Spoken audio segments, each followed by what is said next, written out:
Welcome to Pastors Podcast. Pastor Scott here with Pastors Chris and Zach from Cornerstone South Bay. Hey, guys. Hey. Actually here on the Cornerstone West LA campus. Here we are. Yeah, invading. I need you closer to that mic, man. Okay. We tested it. We don't know how this stuff works, man.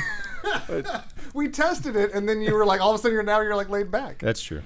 He's nervous. We're used to just, I put my phone on the pulpit and I hit record, and that's about the extent of our technological. That's it. Yeah, it works great. So, Chris, you were here to share just a couple of weeks ago in the services. It was just a huge blessing for everybody, and I mean, also kind of weird because it was an opportunity for a bunch of people to meet you. Yeah, it was. It was unique for multiple reasons in that sense, right? I mean, I got up on stage, and you and Brian and Matt, I knew you guys have, just with COVID and everything being condensed over the past few years, I knew you'd had a lot of change here, and obviously with Shalom and folks moving, but you get up there and I was like, oh, I don't recognize a whole lot of faces.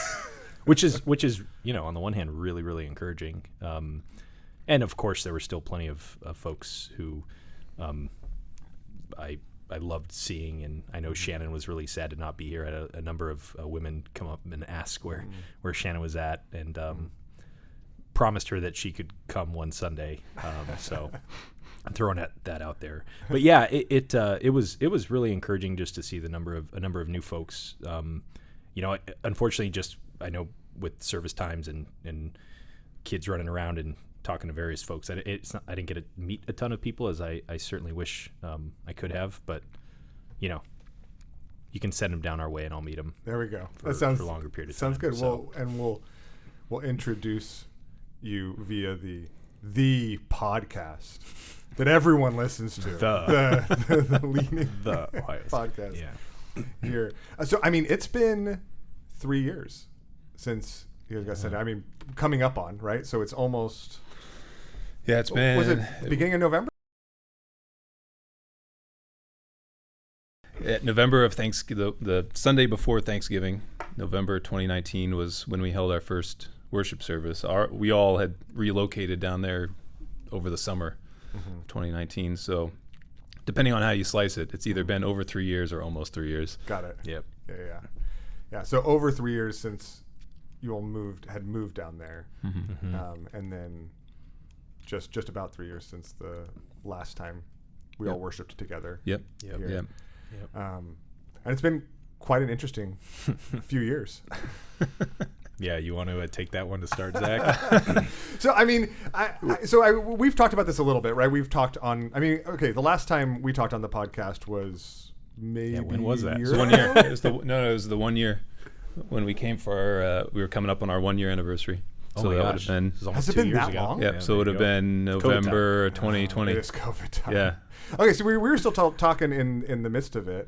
I mean, looking back, how would you describe planting a church and a new work with that? I mean, it was 4 months in, all of a sudden everything gets shut down. Well, I like to tell people that I don't know anything about planting a church. And so it seemed the best strategy was to plant a church in a season when nobody knows anything about planting a church, because level the playing field. That instantly makes us experts in the field, right? I wouldn't go that far, but yeah. Yeah.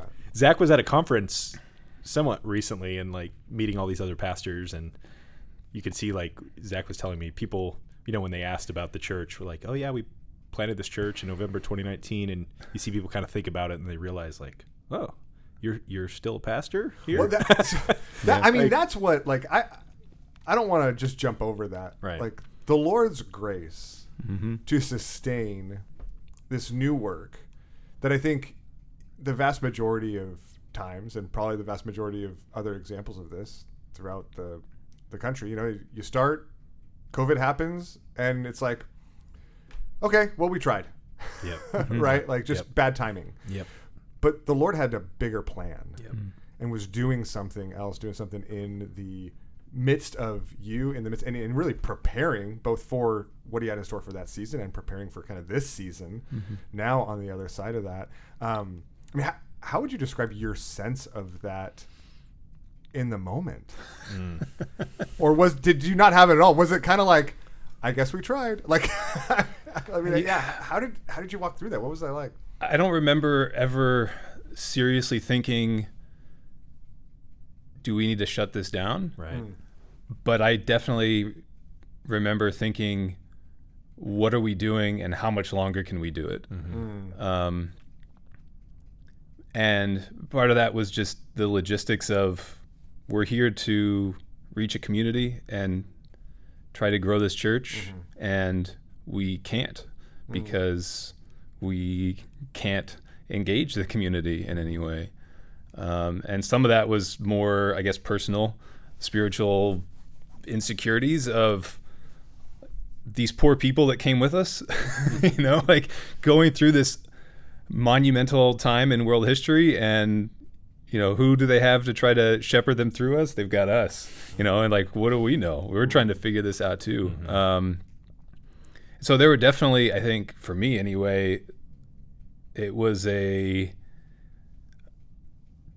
can't try to take it more than just, you know, we're gathering together again next Sunday, and let's try to be faithful this week in caring for the people that we have interpersonally, and caring for them by facilitating the worship of God corporately, and we'll just kind of take it as it comes.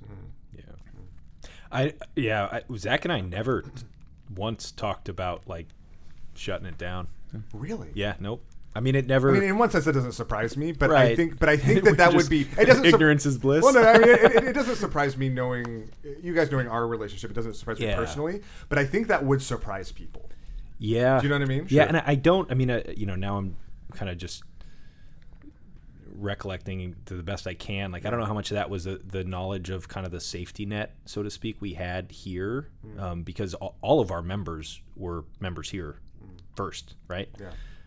At that time, and we you know, we weren't getting new members during COVID, with the exception of folks who moved down from here, which was such an incredible blessing. I mean, we had multiple families move down, which, you know, going back to your question, like the church grew, even in the midst of COVID when we're really not meeting folks. I mean, not to the extent you want to be. We did have 2 new members join us who moved from the East Coast, and they were with us for 6 to 8 months, and then shipped off to Africa. We're hoping they're coming back, but, you know, we'll see. That's a whole other story. Other story. But we never talked about it. I mean, I think to Zach's point, I think we just thought 1 week at a time. Let's try to be faithful. We were, you know, like everybody, I mean, exhausted and frustrated. And not, I mean, I just yearned. I remember sitting, it seems so long ago, but I remember just Sunday mornings waking up, sitting on the couch, you know, getting the family in on the couch, and like that being our worship together. And I mean, that feels so distant now, but it's not. And that went on for a while, you know, and that was hard. That was a hard season. And we were so blessed by our people enduring that, because at any point, they could have left and gotten the exact same experience somewhere else or here, and you know, it's just that would have been an easy time to leave, and nobody did, right? Which is just such a grace of God. And I you know, again, COVID was one of those things that unraveled, you know, kind of as we were, nobody knew. I mean, we all thought the whole 4 weeks, 8 weeks, a few months, you know, it just kept going. And so it's hard to kind of imagine how that felt, but it's amazing, right, that folks didn't leave during that, and they kept on, and they, you know, we had our Wednesday night groups. It was really hard to have real community, like to build, you know, like vulnerable times with each other, as everybody experienced. But we were really blessed by the fact that in many ways, I think we already felt that with the families who are committed to the church plant, even to some extent the folks who moved down. So I think we're just, we were, maybe just too ignorant to be asking like, well, should we throw in the towel? But I'm so glad we didn't. So much of that is, again, you mentioned the safety net, and so that we had here in terms of the financial support that we were provided up front. But even, we discovered pretty early on, the financial generosity of the people that were with us, that even started to make the gifts that we received from Cornerstone West LA less and less essential to our functioning.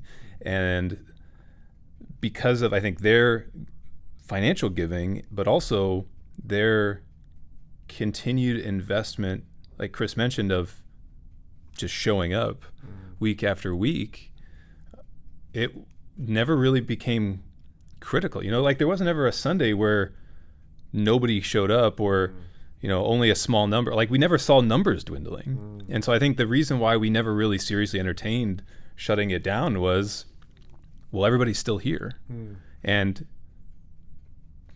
these are people that need to be cared for. Yeah. And then I think, personally, like, I think our people sustained me just as much, if not more, than anything that I was providing as their pastor sustained them. They were just such a huge blessing to us. And from the outside, it seems like that has built a really just unique family and community that the Lord's built there. And it takes that sense on the front end that it seems like the Lord's calling us to this, right? We're all moving, we're all investing this because this is the Lord's doing, this is the Lord's working, but brings a reality and a depth to that when you go through that together. And it seemed like it's brought on the other side of that, even over the last year, a really rich community and family that the Lord's redeemed this crazy and ugly in a lot of ways season and brought some pretty incredible fruit. Yeah, I was trying to touch on this Sunday when I shared, and obviously without time to really do so, and it's incredible to me that our church really does feel like a family. It just like really does to me. To the point where between being here and then a kid being sick and then me being really sick, I had missed 3 Sundays in a row until this past Sunday, which is kind of crazy. Zach thought I was quiet quitting. No, I'll be there next Sunday, I promise. So I got to be the senior pastor. But it like felt special to go back, where I was like, I really miss this. And that's a good thing. Like, I think the church should feel that way. Yeah. It should feel like family. And so I look back on preparing to church plant, and again, that advice of like, hey, think about it like a community group and go from there.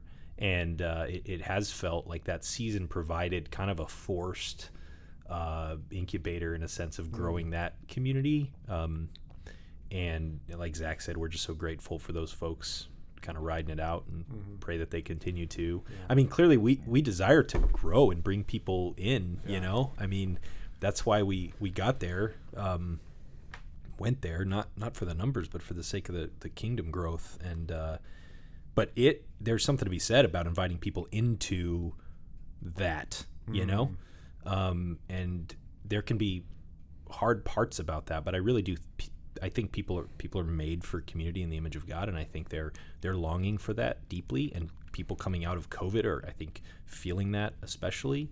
And we want to invite people into a community where we feel like God has done that at the most foundational level and united us in the love of Christ, and we want to offer that to other people, And so it has been just a very, very rich blessing for us to be a part of. And I'll just echo what Zach said, that I have felt served more than I have felt like I've served in so many ways.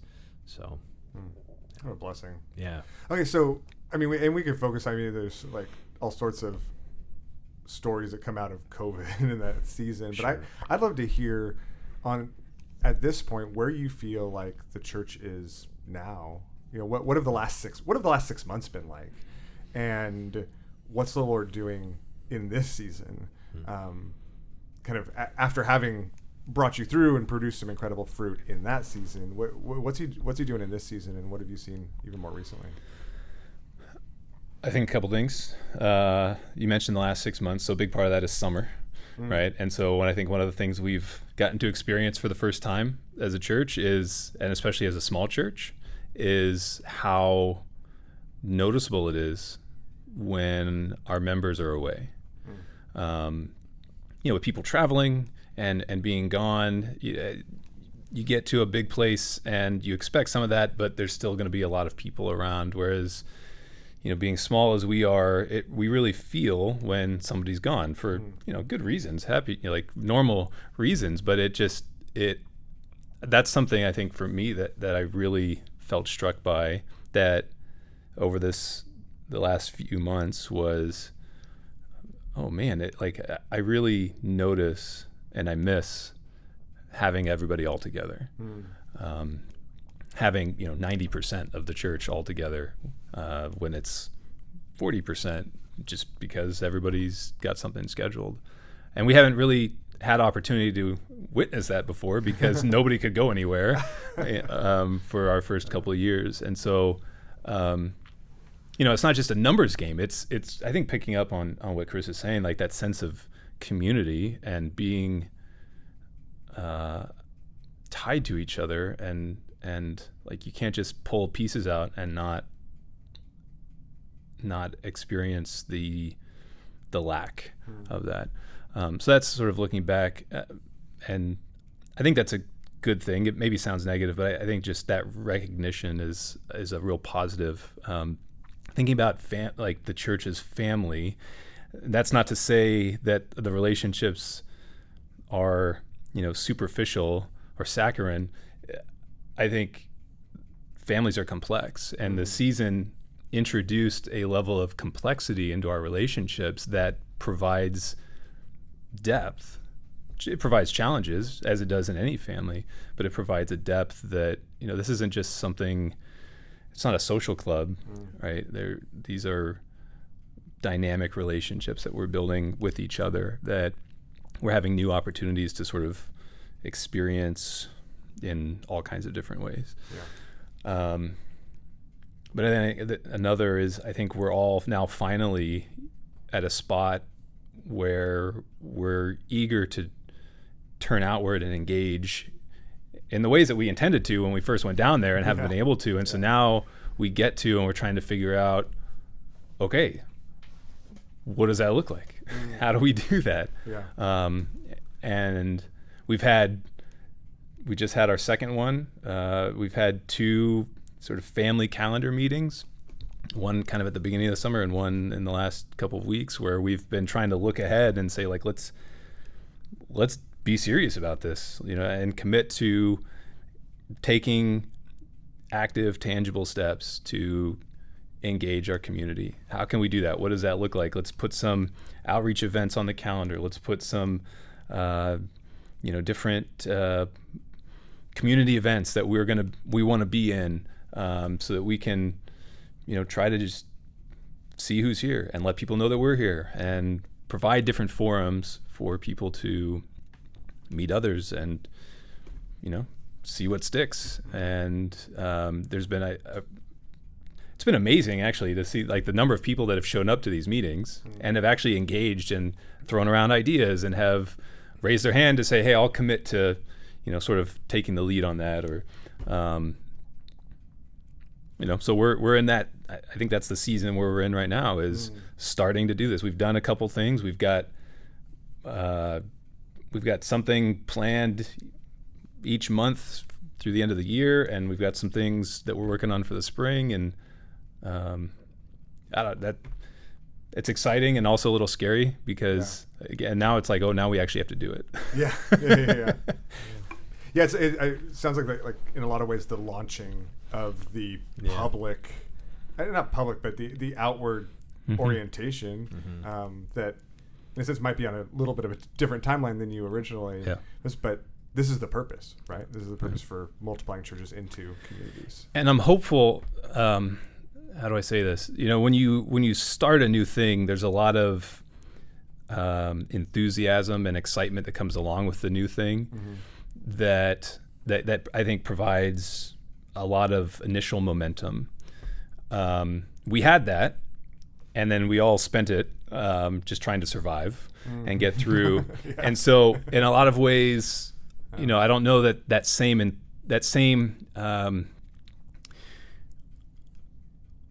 naive enthusiasm or blind enthusiasm is present, because now we're all residents of these communities, but the work is still there, and the work is still required of us. And so there's almost I see that as a hard thing, but ultimately a good thing, because I'm hoping that it means that we will develop commitments that are based on our conviction and not on our, sort of emotional pep rally kind of thing that we have. I think that's really insightful. I think in a lot of ways that's the heart of you as a pastor, right? To see lifestyles develop,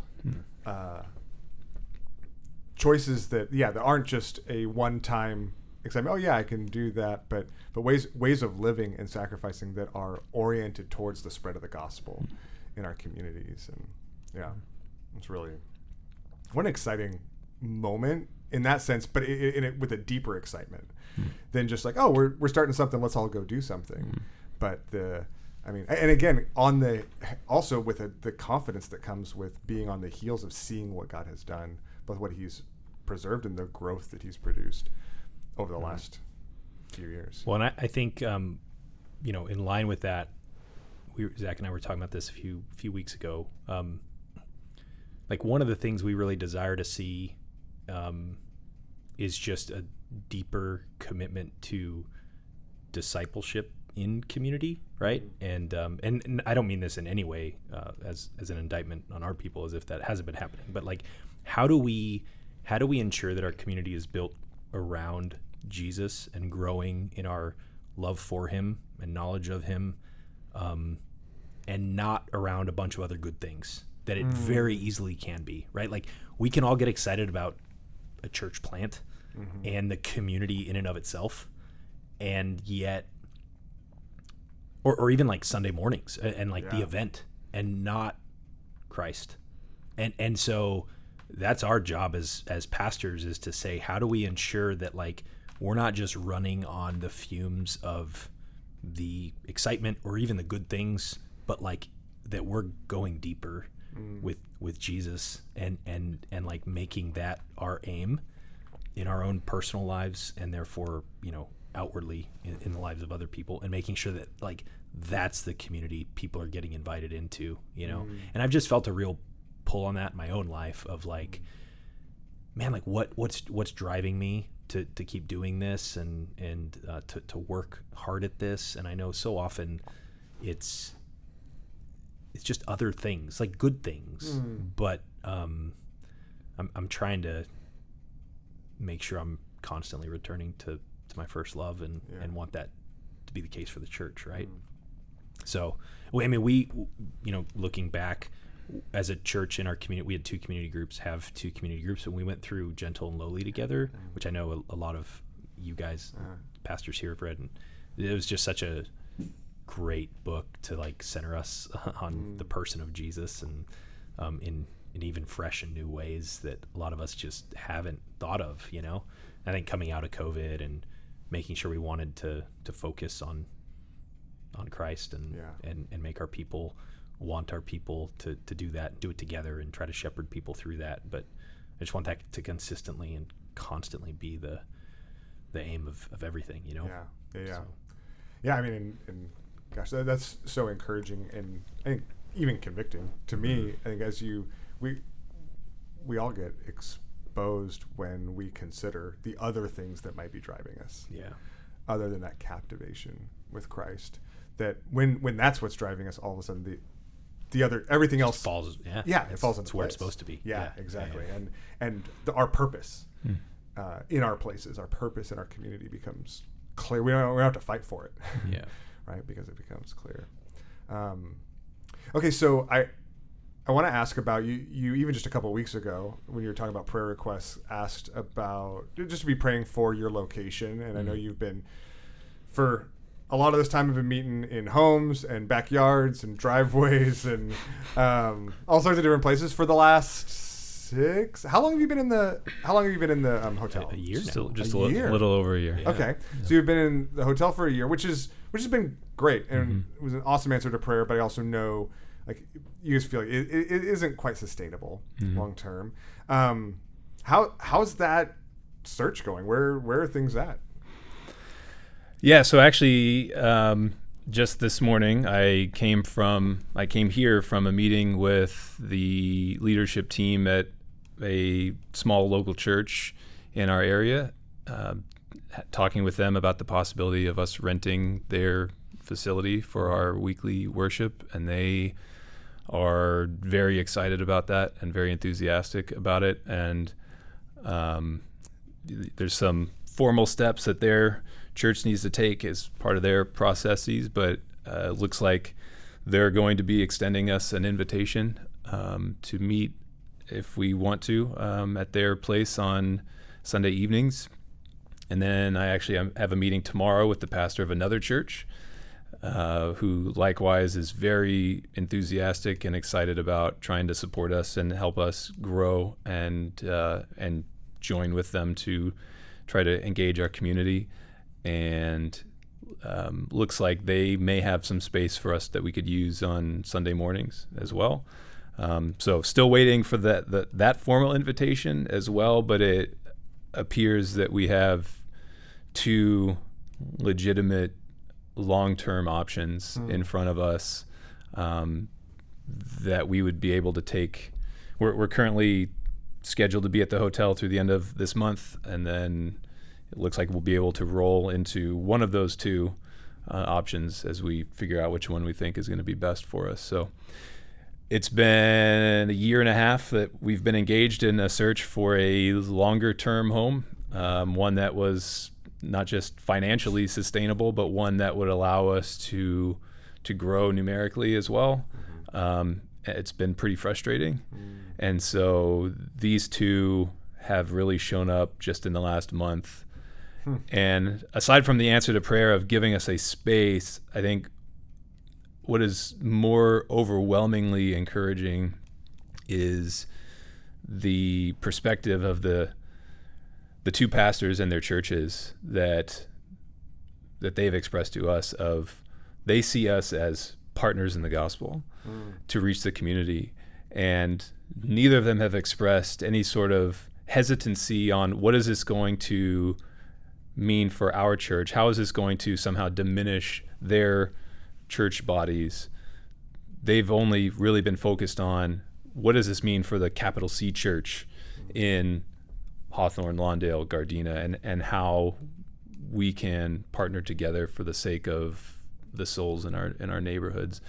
It's been amazing to really stumble upon these guys by complete accident on our end by God's good providence, and to get to hear their heart and to see that and to see how we looks like going to be the beneficiaries of it. I think it's worth too, just like looking back briefly to highlight God's just incredible provision through that season of like, we went from meeting originally in the Wozniak's home, who literally searched for a home with the intent of hosting church there, which is incredible. 4 months and then COVID, and then we were online for a bit, and then we met in the Pierce's backyard because they had bought a home, and so we were able to meet there. And then they were moving to a new place, and just before that, the Nixes moved into that back property, so us and them were renting on the same property essentially. And so then we could meet in our driveway, and our landlord was cool with it. But after a bit of that, basically our neighbor, who we had spent time getting to know but he hated us having church there. I mean, he told me he just hated, very politely. Yeah. I mean, he really detested like hearing us singing on Sunday mornings, and like, you know, we weren't amplified or anything, and it was pretty weird. So then we were wrestling with, well, how much, you know, obviously we're not going to stop church because of this, stop gathering, I should say. But we also want to try to be good neighbors. So what does this look like? And then the hotel option opened up, and that was out of our budget. But because of West LA's provisions and our people's generosity, and the fact that we had no expenses besides that for 2 years, we were able to do that. And so like God just kept providing these places for us to continually gather. And we were gathering pretty early in the pandemic because we were outdoors and we didn't have that many people, and so we could do it in a backyard, so that just meant so much to us on so many levels, and it's really encouraging. Like, even if these churches don't work out for us, like, God's going to provide for us. It's going to be fine. And like, it's so cool. Like, our people trust that, and we'll see what happens. It's a sweet spot to live in a sense. But we also want a place. Like, we were talking before this. Like, there is something to the building, obviously not as foundation, nothing close to that in the pyramid, right? But like an important place to invite people in. And because of our unique kid situation, like, there are challenges at the hotel with that. And so we are praying for and trusting God for the right place for us. But however long that takes. I was thinking back to Shoreline days, right? That was 17 years ago, fall 2005, and we were in a hotel, and then we were in this random La Trova. Yes, that's it. Art space, and then a movie theater, and then Cornerstone West LA, right? Yeah. Was birthed out of that. Yeah. So after 6 years of that. Yes, 6 years. 6 years. 6.5. Halfway there. Yeah. These years don't count. I mean, it's that's what is. I mean, number one, it's so encouraging to see the Lord's faithfulness every step of the way. You look back. I mean, it is. It's like all of life. It's what God repeats over and over and over in the Bible, right? Yeah. It's like, remember, but in the midst of it, remember what I did. Yeah. Because it's always like, I'm always good. I always prove myself faithful, and He has. But not only that, but what's so amazing to me is that you've been able to, even just in the last 2 months, build these relationships that He had prepared. Not just with churches looking for a tenant, not just for some like cash-strapped church just like looking for some income, but for gospel partners. Like, what an incredible, like, I know that's what you guys have longed for. Yeah. Right? Isn't just a place, but is also some gospel partnerships with other like-minded churches. And to see what the Lord's doing even just in this moment right now is so exciting. Yeah. When we were planning to plant the church, we never went into it with the assumption that God wasn't already at work. Yeah. That just a black hole in the inland South Bay. That the South Bay needed us to show up to bring the gospel to Him. We were never under that misconception. Yeah. We knew there's faithful churches. We don't know who they are. We don't know how many there are. We knew that there were some out there, and we were very eager to go down there and find out who they were and get to know them and link arms with them and say, hey, we're here to come alongside and join you in this. And because of how things worked out, our ability to do that was severely stunted. But that desire and that intention has never gone away. And so, the opportunity in the last couple of months to finally begin to make meaningful connections in that direction has just been incredibly exciting. And I can't wait to see, I can set aside like the use of their facility. I'm excited to see what these relationships are going to grow into in the years ahead, and what it's going to mean for our church's ministry and their church's ministry and for our communities as a whole. So cool. And I mean, again, they're just snapshots of the incredible work, like all the types of things that the Lord had prepared when He drew and drew up this plan, drew you down there, brought all these people together for this purpose. But to see the fruit, the different fruitions, and really the exciting moment in the life of that. In one sense, if he would have told you on the front end, like, yeah, it'll be about 3 years, and then you're going to start, feeling some of these things that you're like, well, wait, isn't that month 3? Like, isn't that when we start that? Month 3? Yeah. I don't know. Thankfully, he doesn't tell us what the future holds. The Lord is very gracious to not tell us the future. But it's also so perfect and in perfect timing. And like you said, what he's bringing and inviting people into now as well is a family that didn't exist in those early months of people that were doing something together. Yeah. But I think there's this is probably, for a different podcast or whatever, but like obviously a lot of lessons in terms of church planting and obviously things we have learned from the hard way, but like one of the things, and I know, Shalom feels this is like sending a family. Yeah. And multiple pastors, right? We're all committed to that. But like multiple pastors and multiple families. Yeah.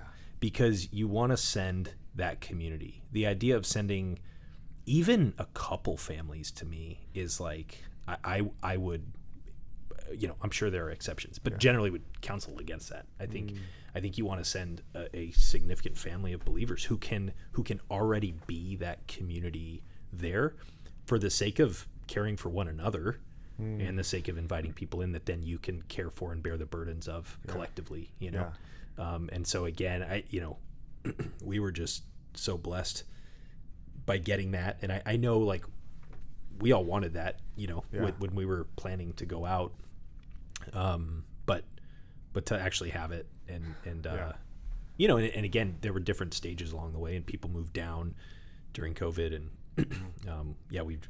it's just been really, really incredible. It's so interesting. I mean, I had a similar thought even as you guys were both talking, and I mean the thought that went through my head was like, this is why church plants. This is why you send out pastors, and not entrepreneurs, right? And if a pastor is particularly entrepreneurial, okay, great. Like that's different people have different gifts and different gift sets. But I think when we had these conversations years ago, right? Where like, well,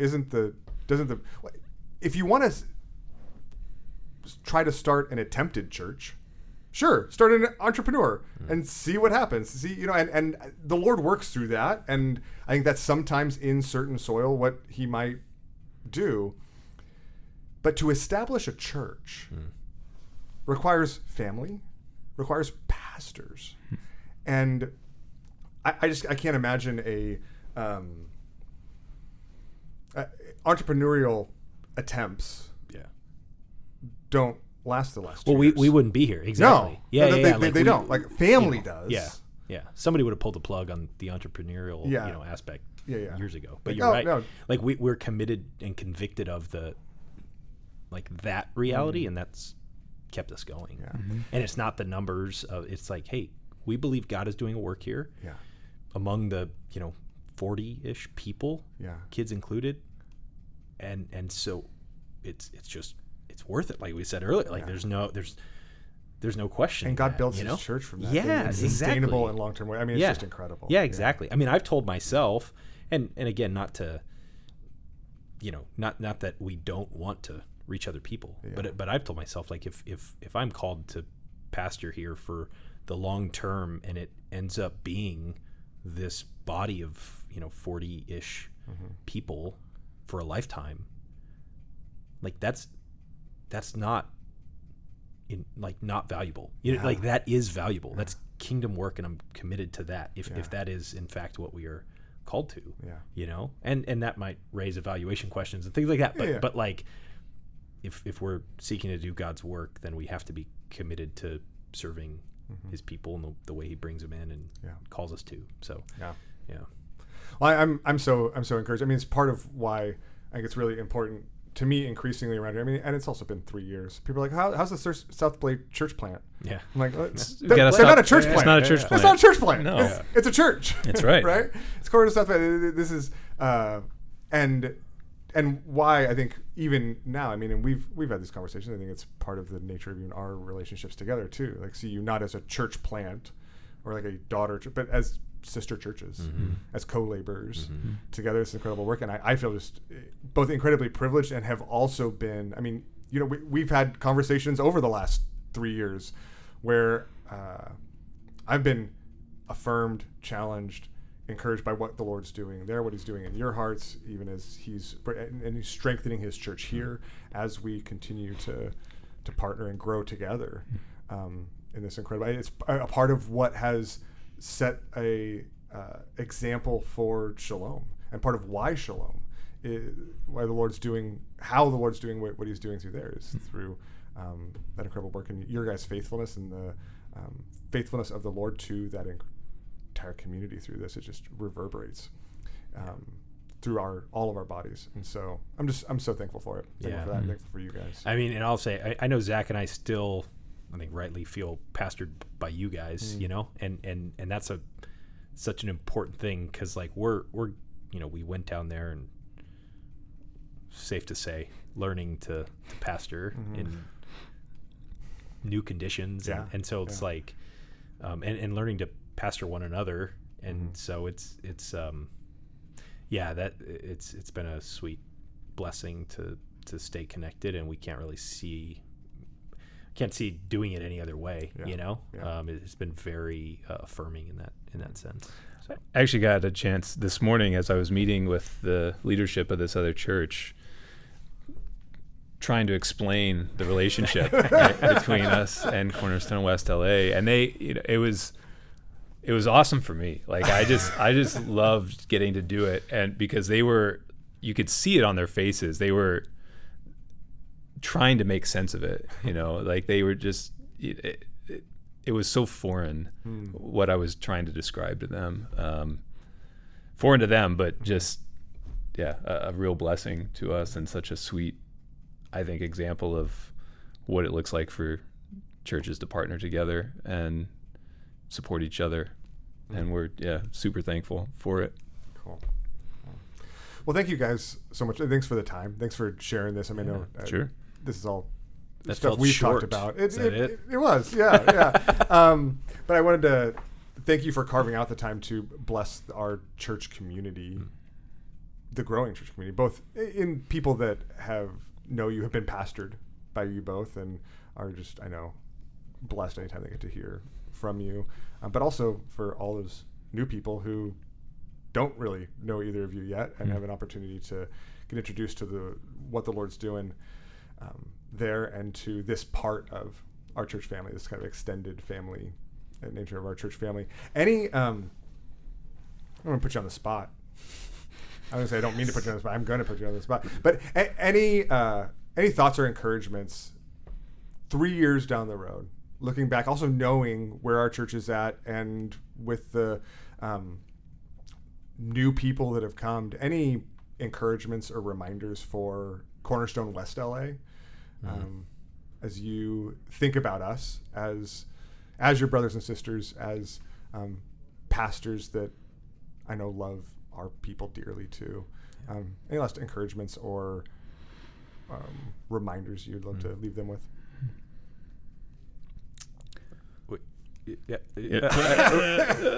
Zach and I are so on the same page here. I mean, I will just always want to encourage people to stay committed to Jesus and communing with Him, and as a result of that, to stay committed to His bride, and at the local church level, and so to think of yourselves as family, and to love like that, you know, and to trust your pastors. So that's easy for me to tell another body. Tell our own people to trust us is always comes with fear and trembling, to say the least. I was up here. Circumstances brought me up here, and I just spent a day working out of one of you guys' office a couple months back, and I walked through the sanctuary to get up to you guys' library to steal your books, and doesn't seem you guys are reading them, so I didn't figure you'd miss them. You brought a lot home. Do you have the Motier's commentary on Isaiah? That is one, actually. I think he has it. I can't figure. You have it? I do have it. You have it. Oh my gosh! I thought Brian gifted me that. I'm just kidding. Man, I should have brought it up here. I didn't even think to ask you. We'll get it up here. It was honestly, it's the best. Well, it kind of is. 2 more weeks. I don't need it. I don't need this big. Oh, okay. We got to get it to you. That's really funny. That was kind of a long shot. Anyways, when all else fails, check with the South Bay. They probably have your books. Oh, Shalom. I'm sorry. You were. No. So I was passing through the sanctuary. I was blaming Meredith Stores. That's what. And I was surprisingly sort of struck by a kind of a wave of emotion as I went through the sanctuary, as I was reflecting on the years that I spent sitting in those pews as quote unquote just a church member. And what caught me was how much I took for granted what was happening here, what was available to me, the services that were provided to me, the opportunities that were extended to me being a part of a church like this one that I didn't get, I didn't appreciate. I was very sort of passive in taking hold of. And now, being a pastor and being one of the pastors of a small new church that's trying to get established, and sort of being on the other side of the leadership equation and getting a better glimpse of what it takes, not just the work that is involved to do all of that, but the heart behind it and what you hope for your people and the sort of sanctified expectations that you have for them, and realizing how much when I was here, just didn't see that or understand that. It really, it was kind of convicting, honestly. And so I guess my encouragement would just be to not be me, to not do that. And to know that, your pastors have, and we know this because we know you guys personally, and we had the opportunity even to serve with you guys in this capacity for a season. But your pastors have such a heart, such a love and affection for you, such a desire to see, as Chris was saying earlier, to see you go deeper with Jesus, because that is absolutely the best thing that they can give to you. And everything that they are doing is to that end. And they are pouring themselves out for you in ways that I know you don't see, because I know what I didn't see, and I know what I do now that isn't seen, but it's there. And so don't just, show up passively and participate in a service, or, engage in small talk at your community group. Really try to take hold of what is being offered to you to help you grow, and also to give you opportunities to serve the Lord in the work that's going on here.